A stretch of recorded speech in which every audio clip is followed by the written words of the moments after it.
ഈ റമദാൻ ആഘോഷമാക്കാനുള്ള ഒരുക്കത്തിലാണ് സീരിയൽ ലോകത്തെ നവദമ്പതികളായ മേഘ മഹേഷും സൽമാനുൽ ഫാരിസും.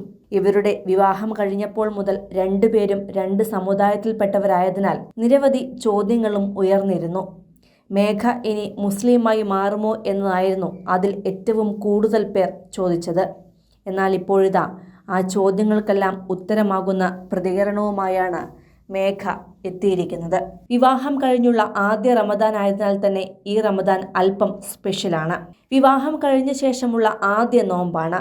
ഇരുവരും വിശ്വാസികൾക്ക് ആശംസകൾ നേരുന്നതോടൊപ്പം തന്നെ റമദാന്റെ പുണ്യത്തെക്കുറിച്ചും ഇരുവരും ഇൻസ്റ്റയിൽ കുറിച്ചിരിക്കുകയാണ് ഇപ്പോൾ. അതേസമയം ഇത്തവണ മേഘയും വ്രതമെടുക്കുന്നുണ്ടോ എന്നൊക്കെയാണ് മറ്റു ചിലർ ചോദിച്ചിരിക്കുന്നത്. ഇരു സമുദായത്തിൽ നിന്നുമുള്ള ആളുകളായതുകൊണ്ട് തന്നെ വിഷുവും റമദാനും മറ്റ് വിശേഷങ്ങളുമെല്ലാം ഇരുവരും ഒരുമിച്ചാകുമിനി ആഘോഷിക്കുക.